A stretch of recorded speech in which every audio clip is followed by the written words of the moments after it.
Asia কাপকে সামনে রেখে পাকিস্তানের কিংবদন্তি ক্রিকেটার শাহিদ আফ্রিদিও হারিস রৌফের মতো বলছে যে ইন্ডিয়াকে তারা গণায় ধরে না।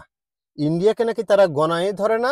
দুইবার হারিস রৌফের মতো আফ্রিদি বলছে দুইবার হারাবে নিঃসন্দেহে তারা, এবং টেনশন করে না ইন্ডিয়াকে নিয়ে। আসলে কতটুকু টেনশন করার কথা, কতটুকু না করার কথা আমরা যদি একটু এশিয়া কাপের স্টোরিটা জানি তাহলেই আমরা বুঝতে পারবো যে এশিয়া কাপে পাকিস্তান কতটুকু শক্তিশালী, ইন্ডিয়া কতটুকু শক্তিশালী, কিংবা অন্যান্য দলের কি অবস্থা। এই ভিডিওতে আলোচনা করব এশিয়া কাপ নিয়ে। এশিয়া কাপ কবে থেকে শুরু হলো, কোথায় শুরু হলো, এবং এ পর্যন্ত কে কতবার এশিয়া কাপ জিতেছে। সাদাকে সাদা, কালোকে কালো বলিব, সাদাকে কালো, কালোকে সাদা বলিতে পারিব না, আর আইসক্রিম ব্যতীত কারো পা চাটিতে পারিব না। Hello viewers, it's me Roni bro, welcome to another new video. কথা বলবো এশিয়া কাপকে নিয়ে। এশিয়া কাপ কবে শুরু হয়, এখন পর্যন্ত কোন দল কতবার এশিয়া কাপ জিতেছে, এবং আফ্রিদি হারিস রৌফ যে কথা বলেছে ইন্ডিয়াকে দুইবার হারাবে, দুইবার খেলবে, দুইবারে হারাবে, কোনো গণায় ধরে না, এটা নিয়ে সামান্য একটু আলোচনা করব ভিডিও লাস্টের দিকে। সম্পূর্ণ ভিডিও দেখার আমন্ত্রণ রইল।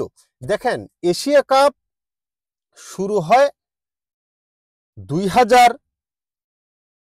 এশিয়া কাপ শুরু হয় 1984 সালে। সর্বপ্রথম এশিয়া কাপ অনুষ্ঠিত হয় 1984 সালে, এবং সেটা দুবাইয়ের শারজাতে, আরব আমিরাতের শারজাতে প্রথম অনুষ্ঠিত হয়। এবং সেবার যে দল চ্যাম্পিয়ন হয়েছিল তার নাম হচ্ছে ইন্ডিয়া। ইন্ডিয়া এ পর্যন্ত কতবার চ্যাম্পিয়ন হয়েছে, পাকিস্তান কতবার চ্যাম্পিয়ন হয়েছে, শ্রীলঙ্কা কতবার চ্যাম্পিয়ন হয়েছে, এটা ভিডিওর শেষে বলবো। এখন 1994 সালে যখন এশিয়া কাপ শুরু হয়, তখন এশিয়া কাপ কিন্তু টি-20 ছিল না, তখন ছিল ওয়ানডে ফরম্যাটে। ঠিক আছে, ওয়ানডে ফরম্যাটে এশিয়া কাপ হয়েছিল 1994 সালে সর্বপ্রথম। সেখানে চ্যাম্পিয়ন হয়েছিল ইন্ডিয়া। 1994 সালে চ্যাম্পিয়ন হয়েছিল ইন্ডিয়া। তারপরে 1996 সালে চ্যাম্পিয়ন হয়েছিল শ্রীলঙ্কা। তারপরে অনুষ্ঠিত হয় 1988 সালে, সেইখানে আবার টিম ইন্ডিয়া এশিয়া কাপের চ্যাম্পিয়ন হয়। তারপরে অনুষ্ঠিত হয় 1990-91, সেখানে আবার চ্যাম্পিয়ন হয় ইন্ডিয়া। এই 91 পরে আবার 1995 সালে অনুষ্ঠিত হয়, সেইখানে আবারও চ্যাম্পিয়ন হয় টিম ইন্ডিয়া। পরপর 3বার টিম ইন্ডিয়া কিন্তু চ্যাম্পিয়ন হয়, 88-তে, 90-91-তে এবং 1995 সালে। 1997 সালে আবার চ্যাম্পিয়ন হয় শ্রীলঙ্কা। শ্রীলঙ্কা এর আগে চ্যাম্পিয়ন হয়েছিল 86 সালে 1900। তারপরে আবার 1997 সালে তারা দ্বিতীয়বারের মতো এশিয়া কাপের চ্যাম্পিয়ন হয়। 2000 সালে সর্বপ্রথম চ্যাম্পিয়ন হয় পাকিস্তান। পাকিস্তান এর আগে চ্যাম্পিয়ন হতে পারেনি, সর্বপ্রথম চ্যাম্পিয়ন হয় 2000 সালে। 2004 সালে চ্যাম্পিয়ন হয় আবারও শ্রীলঙ্কা। 2008 সাল চ্যাম্পিয়ন হয় আবারও শ্রীলঙ্কা। পরপর দুইবার 2004 এবং 2008 সালে চ্যাম্পিয়ন হয় শ্রীলঙ্কা। তখনও ফরম্যাট ছিল ওডিআই, মানে ওয়ানডে ফরম্যাটে 50 ওভারে খেলা হতো এশিয়া কাপ। তারপরে আসেন 2008-এর পরে 2010 সাল। 2010 সালে চ্যাম্পিয়ন হয় ইন্ডিয়া। 2012 সালে দ্বিতীয়বারের মতো চ্যাম্পিয়ন হয় পাকিস্তান। 2012 সাল এবং 2000 সালে পাকিস্তান চ্যাম্পিয়ন হয়। 12 বছর পরে 2000 সালে প্রথম হয়েছে, তারপর 2012 সালে পাকিস্তান দ্বিতীয়বারের মতো চ্যাম্পিয়ন হয়। 2014 সালেও ওয়ানডে ফরম্যাটে হয়, সেইখানে চ্যাম্পিয়ন হয়েছিল শ্রীলঙ্কা। 2016 সালে সর্বপ্রথম টি-20 ফরম্যাটে আপনার এশিয়া কাপ হয়, এবং সেইখানে চ্যাম্পিয়ন হয় ইন্ডিয়া। 2016 সালে প্রথমবার টি-20 ফরম্যাটে এশিয়া কাপ হয়, সেখানে চ্যাম্পিয়ন হয়েছিল ইন্ডিয়া। 2018 সালে আবারও ওয়ানডে ফরম্যাটে এশিয়া কাপ হয়েছে, সেইখানে আবারও চ্যাম্পিয়ন হয়েছে টিম ইন্ডিয়া। 2018 সালের পরে 2022 সালে আবারও টি-20 ফরম্যাটে এশিয়া কাপ ফিরে গেছে এবং সেখানে চ্যাম্পিয়ন হয়েছিল শ্রীলঙ্কা।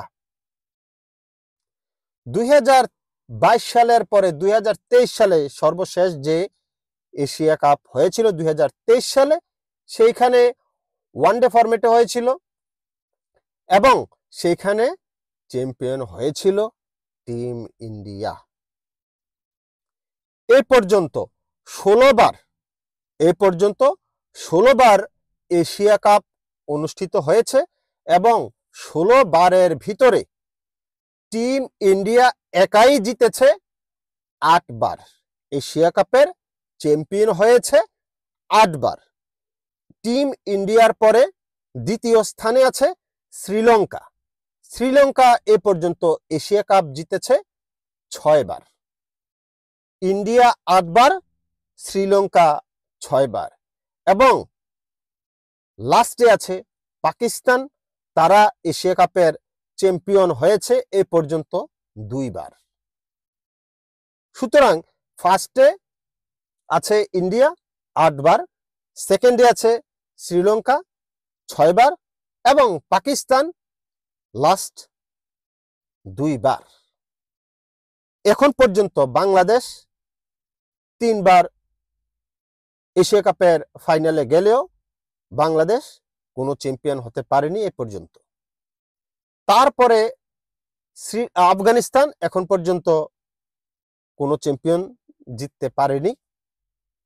তারপরে তো আছে ওই যে ওমান, আরব আমিরাত, তারা তো নতুন হিসাবে আসছে।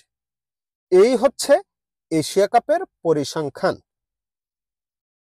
2025 সালে আবারও এশিয়া কাপ শুরু হতে যাচ্ছে 9 তারিখে। সেটা হবে টি-20 ফরম্যাটে।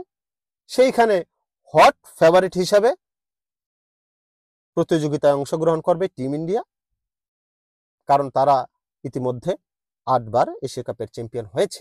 এই জন্য তাদেরকে হট ফেভারিট বলছি, তা না, সাম্প্রতিক পারফরমেন্সের কারণে টিম ইন্ডিয়া আসলে আমার কাছে হট ফেভারিট অবস্থায় আছে। দ্বিতীয়ত, যেই দলের সম্ভাবনা আছে আমার দৃষ্টিতে, আপনার দৃষ্টিতে ভিন্ন হতেও পারে, ফাইনালে যাওয়ার রেসে আমার কাছে সেটা মনে হয় যে বাংলাদেশ ফাইনালে যাওয়ার পসিবিলিটি আছে। তারপরে আফগানিস্তান, শ্রীলঙ্কা, পাকিস্তান।